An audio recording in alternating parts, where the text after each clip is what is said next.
നമസ്കാരം. വിസ്ഡം ബൈറ്റ്സിന്റെ മറ്റൊരു എപ്പിസോഡിലേക്ക് സ്വാഗതം. I'm Sunitha, assistant professor in Malayalam, HSS department. ഞാൻ ഇന്ന് നിങ്ങളോട് സംവദിക്കാൻ പോകുന്നത് ജന്മദിനം എന്ന വിഷയത്തെക്കുറിച്ചാണ്. നമുക്കെല്ലാവർക്കും ബർത്ത്ഡേ ആഘോഷിക്കാൻ വളരെയധികം ഇഷ്ടമാണ്. ജന്മദിന ദിവസം നമ്മുടെ പ്രിയപ്പെട്ടവരുടെ ആശംസകൾക്കും സമ്മാനങ്ങൾക്കുമായി നാം കാത്തിരിക്കാറുണ്ട്. കഴിഞ്ഞ കുറേ വർഷങ്ങളായി ജന്മദിനങ്ങളുടെയും വാർഷികങ്ങളുടെയും ആഘോഷ രീതി പാശ്ചാത്യ സംസ്കാരത്തിന്റെ സ്വാധീനത്തിലായിട്ടുണ്ട്.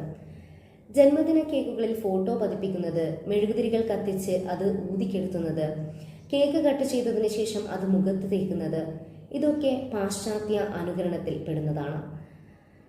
കേക്ക് കട്ട് ചെയ്യാൻ കത്തി പോലുള്ള വസ്തുക്കൾ ഉപയോഗിക്കുന്നതിനെ പോലും പല പരമ്പരാഗത മതങ്ങളും സംസ്കാരങ്ങളും എതിർക്കുന്നു. സാധാരണയായി ഒരു വ്യക്തിയുടെ മരണത്തോടെ പിറന്നാൾ ആഘോഷങ്ങൾ നിലയ്ക്കുന്നു.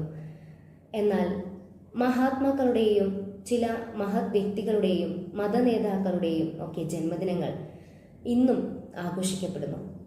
ക്രിസ്തുവിന്റെ ജന്മദിനമായി ക്രിസ്മസ്, നബിയുടെ സ്നേഹസ്മരണയിൽ നബിദിനം, ശ്രീകൃഷ്ണ ജയന്തി, ബുദ്ധ ജയന്തി, ഇതൊക്കെ ഓരോ മതങ്ങളും ലോകമെമ്പാടുമുള്ള മനുഷ്യരും ആഘോഷിക്കുന്നു.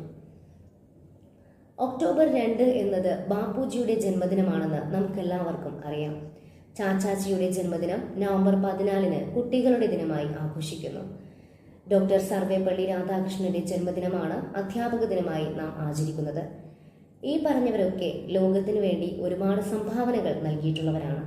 അതുപോലെ നമുക്കും നമ്മളെ കൊണ്ട് ചെയ്യാൻ സാധിക്കുന്ന ചെറിയ കാര്യങ്ങൾ ചെയ്യാം.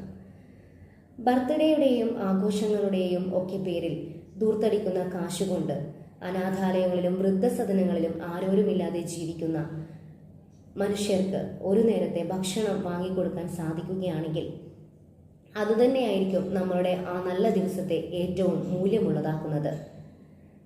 നന്ദി, നമസ്കാരം.